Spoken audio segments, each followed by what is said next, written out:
di tempat ini untuk merayakan ulang tahun GKIN Hosiana yang ke-28. Seingat saya ini yang ketiga kalinya kita merayakan ulang tahun gereja kita ya di tempat ini. Yang pertama kemarin yang ke-25, 3 tahun yang lalu ya. Dan kalau hari ini kita bisa sama-sama berkumpul kembali di tempat ini, tentu itu adalah karena kasih dan kemurahan Tuhan. Nah Bapak Ibu, kita bersyukur bahwa sekarang kita bisa beribadah, menetap di tempat ini ya, setelah melewati perjuangan yang begitu panjang gitu kan.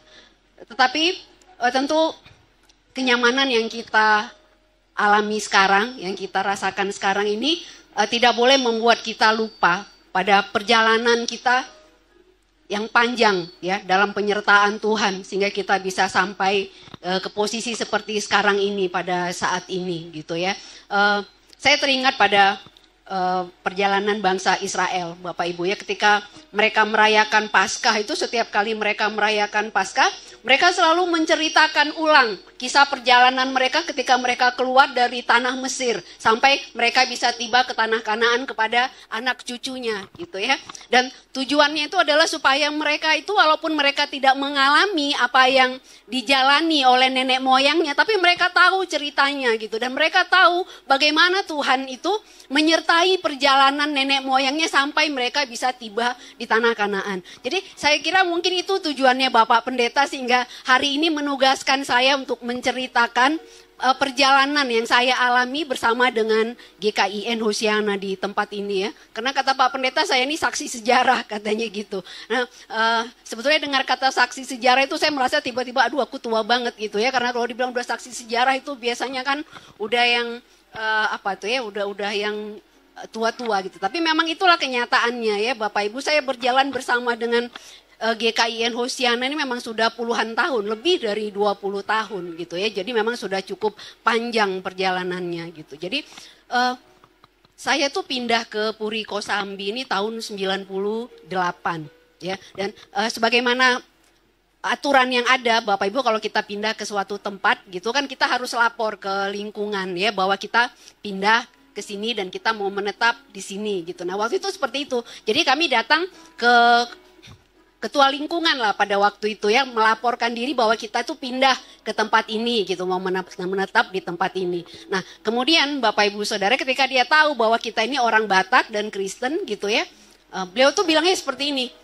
Oh ya nggak apa-apa Pak, di sini mah kita orang apa aja boleh kok hidup sama-sama berdampingan katanya gitu ya. Asal ya mengertilah katanya gitu kan, jangan seperti Ibu Pendeta yang di belakang sana katanya gitu. Masa di wilayah mayoritas kok memaksakan mau membangun tempat ibadah katanya gitu. Nah itulah pertama kali Bapak Ibu Saudara saya tahu tentang GKIN Hosiana. Bukan dari saudara seiman, tapi justru dari orang lain dengan pernyataan yang seperti itu ya gitu. Jadi ketika tahu itu kan perasaannya sebetulnya nggak nyaman gitu ya, nggak nyaman tahu begitu. Oh berarti di sini sebetulnya ada ibadah, tapi juga bermasalah. Kan itu kesan pertama yang saya dapat ketika saya dengar tentang gereja ini di sini gitu ya. Jadi awal itu ya udah begitu aja, saya nggak sama sekali nggak punya rasa tertarik mau lihat ke sini seperti apa sih ibadahnya gitu, enggak gitu ya. Apalagi kan karena saya tuh kan sebelumnya sudah punya gereja gitu, dan berharap kalau pindah ke Kerawang ya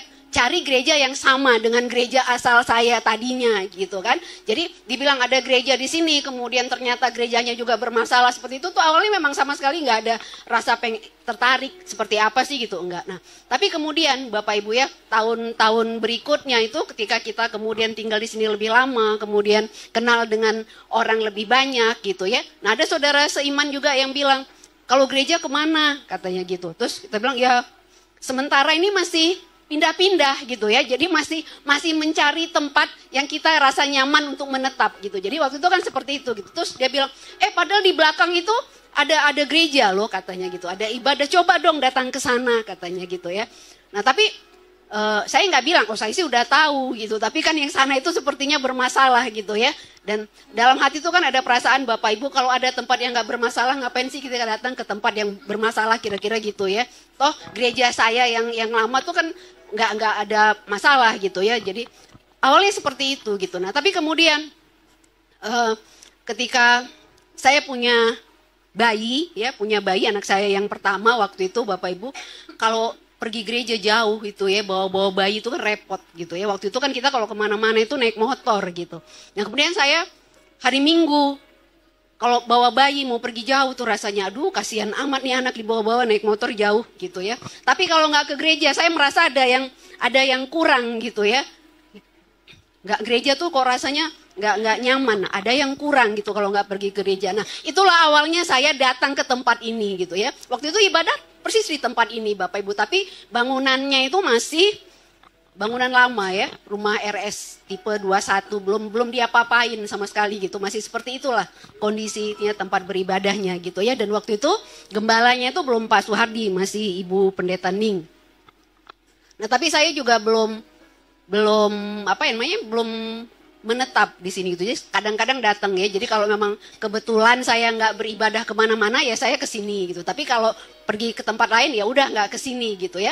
Nah begitu berjalan beberapa waktu sampai akhirnya kepemimpinan di sini itu beralih dari Ibu Ning ke Pak Pendeta Suhardi gitu ya. Nah dari situ itulah kemudian setelah beralih ke Pak Pendeta Suhardi itu saya jadi lebih sering di sini, lebih fokus ya, dan akhirnya malah menjadi jemaat tetap di sini gitu sesudah itu. Nah dan saya kira disitulah perjalanan saya bersama dengan GKIN itu sebetulnya betul-betul dimulai awalnya gitu ya, ketika Pak Suhardi keluarga ada di sini gitu kan, dan kemudian kita bersama-sama lah bisa dibilangnya bersama-sama dengan jemaat-jemaat yang lain itu membangun pelayanan di tempat ini ya, dimulai dengan ibadah di tempat ini, tempat yang sekarang dengan bangunan yang masih asli seadanya pada waktu itu. Nah terus pelan-pelan Tuhan kasih berkat sehingga kita bisa beli rumah yang di depan itu, yang kemudian kita bangun pastori dan gereja, gedung gereja yang dulu kita bangun gitu ya.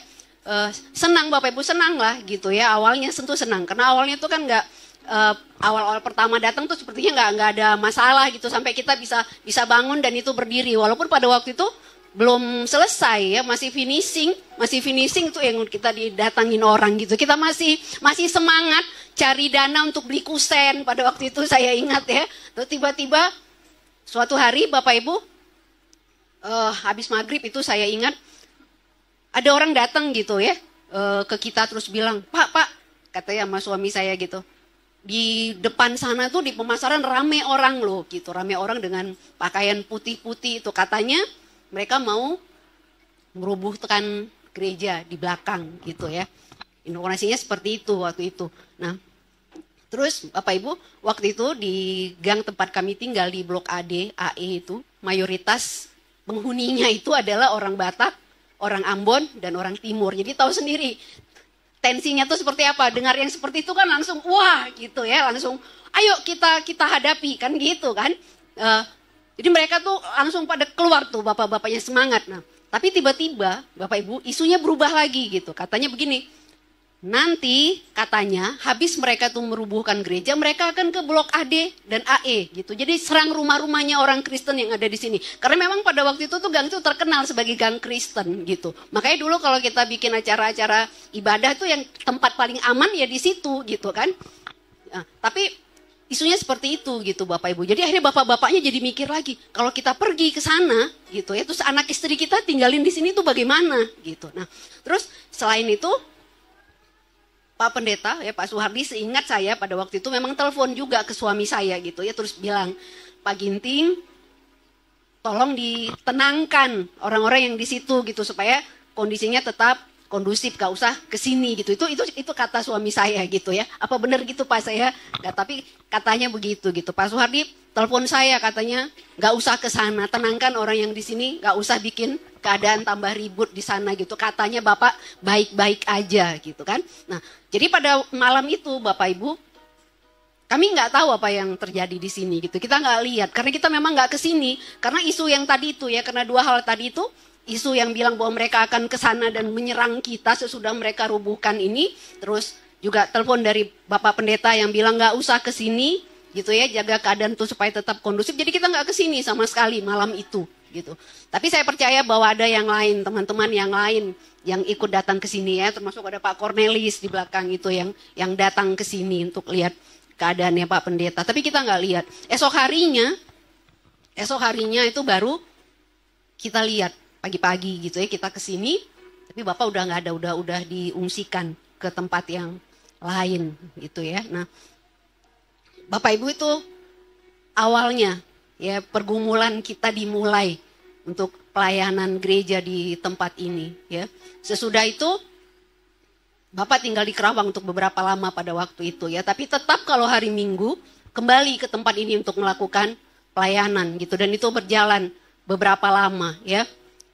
Sampai akhirnya lewat beberapa kali mediasi dengan Muspika di tempat ini itu kita ditawarkan gitu, udah kalau mau ibadah di balai desa. Saya ingat sekali itu kita pergi dengan senang hati. Pokoknya dimanapun boleh lah gitu ya, asal kita boleh beribadah kan gitu ya. Kita pergi rame-rame ke balai desa. Tapi sampai di sana tuh udah ditunggu orang, boro-boro bisa ibadah gitu ya Bapak Ibu. Enggak bisa ibadah. Minggu depannya ditawarkan lagi, oh udah pindah ke kecamatan. Oke, kita pindah ke kecamatan. Tapi kejadiannya juga sama. Di sana juga udah ditunggu sama orang gitu. Jadi kita tetap juga nggak bisa ibadah gitu kan. Nah, kemudian ada yang menawarkan ibadah ke Cikampek sana itu di Sinwon pada waktu itu ya. Dan ya dengan semangat kita pergi naik angkot rame-rame dari sini ke sana gitu. Dan begitu sampai di sana Bapak Ibu, terus terang kita senang gitu ya. Karena lihat, ternyata mereka punya chapel di dalam pabrik itu ya. Chapelnya tuh lumayan bagus, jadi interiornya tuh ya persis seperti suasana gereja gitu. Jadi ketika kita beribadah di situ tuh kita merasa kita ada di dalam gereja. Jadi kita pikir, oh udahlah nggak apa-apa. Di sini pun nggak apa-apa gitu kan. Toh nyaman, tempatnya bagus gitu ya. Minggu pertama aman, minggu kedua aman, minggu ketiga kembali kita didatangi masa, nggak boleh lagi ibadah di situ dengan alasan bahwa kita bukan penduduk di sana gitu ya, kita orang luar yang datang ke sana untuk beribadah, jadi nggak boleh gitu kan. Nah, Bapak Ibu akhirnya ya sudah nggak ke sana lagi gitu. Tapi kan pelayanan itu nggak mungkin berhenti ya, kita nggak mungkin berhenti beribadah kan gitu. Jadi akhirnya kita putuskan kita kembali lagi ke Puri Kosambi ini gitu ya. Terus beribadahnya bagaimana, kemana? Ya kita berpindah-pindah dari satu rumah ke rumah yang lain ya. Memanfaatkan apa yang ada Bapak Ibu ya, seada-adanya. Kalau ditanya nyaman atau enggak, sebetulnya mungkin nggak nyaman ya. Apalagi kan pada waktu itu kondisi rumah kami ini kan semuanya rumah-rumah tipe 21 yang kecil gitu ya. Jadi nggak heran kalau pas tiba waktunya beribadah itu sampai ke teras, dapur, bahkan kadang kamar tidur pun ditempati untuk kita beribadah gitu ya. Belum kalau musim kemarau panasnya luar biasa gitu kan. Tapi puji Tuhan keadaan yang seperti itu tuh tetap kita jalani bersama-sama gitu ya. Dan itu tapi di tengah-tengah hal yang seperti itu pun ujiannya nggak berhenti Bapak Ibu ya. Jadi tetap aja kita ini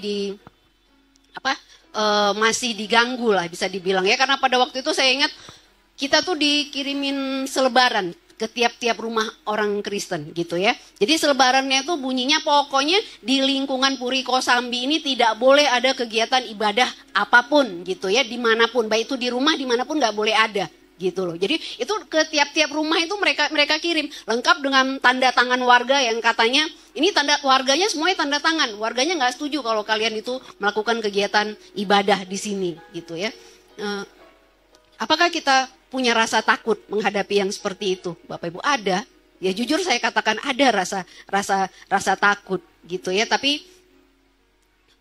saya kira kekuatan tuh mungkin datangnya, bukan mungkin ya, tapi pastilah datangnya dari Tuhan. Sehingga kita tetap bertahan dalam kondisi yang seperti itu pun kita tetap berani gitu mengadakan ibadah dari rumah ke rumah terus ya. Dan itu berjalan panjang Bapak Ibu ya, belasan tahun, bukan cuma sebentar gitu. Jadi kami ini memang persis seperti orang Israel kalau saya bilang ya. Kalau orang Israel itu berputar-putar di padang gurun, kami ini berputar-putar di Puri Kosambi dari satu rumah ke rumah yang lain gitu ya.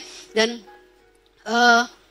luar biasa gitu. Kenapa? Karena kita tuh punya kategori pelayanan itu kan banyak ya. Ada ibadah raya, ada sekolah minggu, kemudian ada persekutuan rumah tangga, ada sekolah minggu berdoa di hari Jumat, kemudian ada persekutuan pemuda remaja di hari Sabtu, gitu kan. Nah jemaat kita kan nggak banyak Bapak Ibu ya, dan rumah yang bisa dipakai untuk beribadah itu pun nggak banyak gitu kan, karena keterbatasan ruangan gitu. Nah, tapi gitu ya, kadang-kadang satu bulan itu kita kan pasti ketempatan tuh, satu kali satu bulan tuh pasti gitu ya. Tapi kalau yang bikin jadwalnya mungkin lagi pusing gitu ya, lagi banyak pikiran, satu bulan bisa 3 kali gitu. Kena ibadah raya, kena lagi nanti sekolah minggu berdoa gitu kan, kena lagi PRT. Tapi puji Tuhan ya, saya belum pernah mendengar ada teman-teman yang mengeluh gitu ya, atau bilang keberatan dengan itu gitu, kecuali memang ada hal-hal yang mengharuskan mereka untuk nggak bisa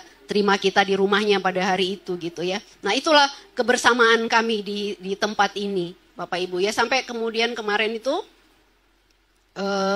tahun 2020 ya, ketika COVID, nah kan kita diharuskan untuk social distancing pada waktu itu ya, nggak boleh beribadah rame-rame kan, dan karena itu kita stop ibadah di rumah-rumah pada waktu itu, nggak ada. Jadi bagaimana jalan keluarnya? Nah, waktu itu sebetulnya kita sudah punya live streaming kayak sekarang ini, tapi belum sempurna gitu. Jadi kan dianjurkan ya sudah gitu kan, Bapak Pendeta khotbah di sini, kita di rumah masing-masing ikut live streaming. Tapi live streamingnya pada waktu itu memang masih banyak sekali kekurangannya Bapak Ibu ya. Kadang ada gambar nggak ada suara, kadang ada suara gambarnya nggak gerak-gerak gitu kan. Kadang-kadang ada suara ada gambar tapi putus-putus. Jadi banyak kekurangannya gitu. Nah, ketika kemudian dibikinkan liturgi ibadah, disuruh ibadah masing-masing per keluarga di rumah aja gitu kan. Nah, rasanya kok kayak nggak ibadah ya gitu. Nah, mendengar keluhan seperti itu, nah kemudian Bapak Pendeta ambil sikap gitu ya. Ya sudah kalau gitu, nah, kebetulan memang pada waktu itu social distancingnya juga udah mulai dilonggarkan gitu. Kita bagi aja nih jemaatnya per wilayah gitu kan. Jadi 4 kakak itu digabung jadi 1 kalau hari Minggu gitu kan. Jadi ibadah bersama-sama, 4 kepala keluarga di satu rumah ibadah sama-sama. Jadi Pak Pendeta keliling tuh dari pagi, nanti di sini, nanti siang pindah ke rumah sana, ke kelompok sana, sore pindah ke kelompok sana gitu ya. Berjalan beberapa waktu, lama-lama capek juga. Bapak Ibu keliling-keliling terus begitu, mungkin capek ya. Akhirnya Bapak beranikan gitu kan. Beranikan ambil keputusan, Bapak ibadah di sini, yang mau datang silakan datang. Kalau yang takut, silakan ibadah di rumah lewat live streaming gitu. Pada waktu itu seperti itu. Tapi ya itu tadi saya bilang ya, ibadah lewat live streaming itu rasanya seperti nggak ibadah gitu. Rasanya ada yang kurang, nggak nyaman gitu kan. Jadi akhirnya kita berani datang ke sini gitu ya. Lebih banyak yang datang ke sini daripada yang di rumah akhirnya gitu. Nah, itulah awalnya kita mulai beribadah di tempat ini Bapak Ibu ya, dan itulah caranya Tuhan juga mengabulkan doa kita untuk kita bisa kembali beribadah di tempat ini gitu. Selama COVID itu sama sekali nggak ada gangguan ya, kita bisa beribadah dengan tenang gitu kan. Nah, tapi kemudian teruslah sampai sekarang ya kita beribadah di sini gitu ya.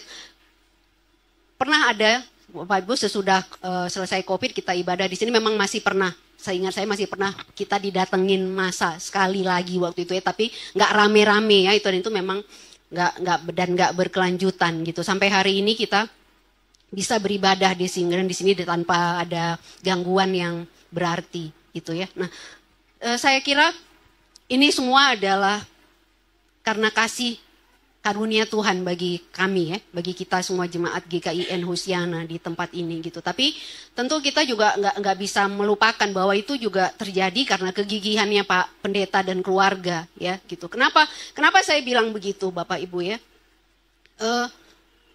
Persekusi yang dialami itu kan bukan cuma 1 kali gitu kan, itu berkali-kali terjadi dan itu sangat nggak nyaman pasti gitu ya.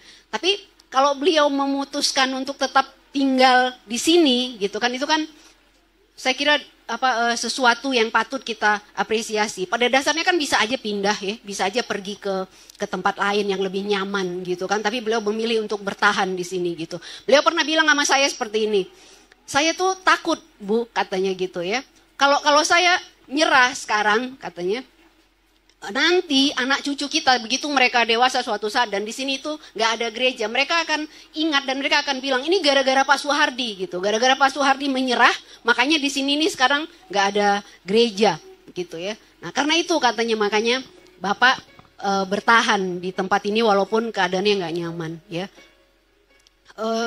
Saya kira Bapak Ibu, saya jujur saya katakan ya, secara pribadi saya sendiri bertahan di sini itu karena rasa simpati kepada Pak Pendeta dan keluarga sebetulnya gitu. Kalau mau pindah kan bisa aja pindah ya kembali ke gereja asal. Tetapi rasanya kalau mau pergi tuh ada rasa di dalam hati ini tuh nggak tega gitu ya. Beliau aja korbankan banyak hal untuk bisa tetap pelayanan di tempat ini tuh bertahan gitu. Bapak Ibu, kalau kita lihat ya, saya ibu dari 3 orang anak.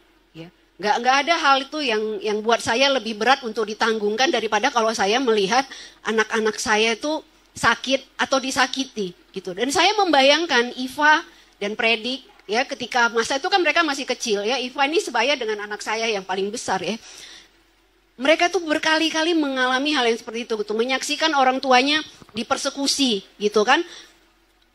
Pastilah di dalam diri anak sekecil itu tuh pasti ada trauma tersendiri. Jangankan mereka gitu. Saya sendiri aja juga ada trauma itu di dalam hati saya, Bapak Ibu ya. Dulu kalau saya lewat di tempat ini mau ke pasar gitu. Kemudian di situ tuh banyak orang berkerumun gitu ya. Hati kita udah langsung dak dikduk, ada apa lagi ini gitu kan. Nah, ketika awal-awal kita beribadah di sini juga sama. Kalau ada orang lewat rame-rame itu pikiran kita udah langsung aduh, ada apa ini gitu kan. Nah, apalagi mereka yang mengalami itu secara langsung gitu. Pasti ada sesuatu yang menjadi trauma tersendiri dalam hati mereka gitu ya. Makanya sebetulnya Bapak Ibu, kalau apa yang saya sampaikan ini tadi kan mungkin sudah sering kali sebetulnya kita dengar ya. 3 tahun kita merayakan ulang tahun di tempat ini tuh setiap tahun selalu diulang-ulang untuk diceritakan, hanya yang menceritakannya mungkin orang lain gitu ya. Bagi saya sebetulnya mungkin akan lebih memberkati kalau kita dengar gitu kesaksiannya Iva sama Predik, apa yang mereka rasakan gitu ya, dan bagaimana mereka bisa keluar dari trauma yang mereka alami ketika hal itu terjadi gitu kan. Nah, hal seperti itu Bapak Ibu yang membuat saya tuh mau pergi dari sini itu nggak tega gitu ya. Walaupun dalam hati kecil tuh kadang-kadang ada rasa pengen cari tempat yang rasanya buat kita nyaman gitu. Tapi saya ingat gitu ya, kalau beliau aja bertahan di tempat ini, masa iya sih saya tega untuk pergi gitu kan. Dan itulah yang membuat kita tetap bertahan di tempat ini Bapak Ibu ya. Jadi kita bersyukur ya kalau sekarang ini kita bisa sama-sama beribadah di tempat ini ya. Kita berdoa supaya ini bisa terus berjalan dengan baik Bapak Ibu. Tapi ada satu hal yang menjadi yang menggelitik hati saya juga gitu ya, ketika saya ingat gitu. Dulu ketika kita beribadah dari rumah ke rumah itu, kalau doa syafaat ya, setiap kali doa syafaat kita tuh selalu nangis sama Tuhan. Kita tuh selalu bilang, "Tuhan tolong, kami pingin gitu ya, kami ingin sekali kami punya tempat yang kami bisa pakai untuk beribadah secara permanen." Itu selalu diucapkan setiap kali setiap kali kita berdoa syafaat dulu ketika kita beribadah dari rumah ke rumah itu gitu ya. Dan sekarang Tuhan kasih gitu. Dan itu jadi sebuah bukan beban sih gitu ya. Tapi saya bertanya gitu, mungkin sekarang Tuhan bilang sama kita, dulu kamu nangis minta gitu kan. Kamu nangis minta supaya kamu bisa beribadah dengan nyaman di tempat yang menetap, gak lagi pindah-pindah gitu. Nah sekarang sesudah dikasih kesempatan ini mau diapakan gitu Bapak Ibu. Itu yang kadang-kadang jadi perenungan saya gitu. Kalau Tuhan tanya kita sekarang dengan kesempatan yang sekarang Tuhan kasih, kamu mau apakan nih pelayanan ini sekarang gitu kan? Kalau dulu kita yang nuntut Tuhan, sekarang Tuhan berhak menuntut kita karena Dia udah kasih sama kita apa yang kita minta gitu. Jadi biarlah ini semua menjadi menjadi doa kita, menjadi beban kita bersama Bapak Ibu ya. Seperti Bapak seringkali bilang bahwa pelayanan ini bukan cuman punyanya Bapak Pendeta dan keluarga, tapi ini adalah punyanya kita bersama semuanya gitu ya. Jadi mari kita sama-sama memikirkan gitu ya, memikirkan pelayanan di sini. Mari kita sama-sama terbeban untuk kemajuan gereja kita ke depannya gitu ya. Masing-masing kita tentu bisa melakukan apa yang dititipkan Tuhan pada kita untuk dilakukan untuk gereja kita di tempat ini, Bapak Ibu ya. Nah, itu saja yang saya bagikan pada sore hari ini. Kiranya ini akan terus mengingatkan kita, terutama jemaat GKIN Hosiana di tempat ini ya, bahwa Tuhan itu begitu mengasihi kita gitu ya, lewat perjalanan yang panjang itu Tuhan nggak pernah meninggalkan kita gitu. Walaupun kita mungkin harus berjuang untuk bisa sampai pada kondisi seperti sekarang, tapi Tuhan nggak pernah meninggalkan kita ya. Jadi mari kita hargai apa yang Tuhan sudah berikan kepada kita dengan kita menjaga baik-baik apa yang sudah Tuhan berikan kepada kita di tempat ini. Terima kasih, Tuhan memberkati kita semua.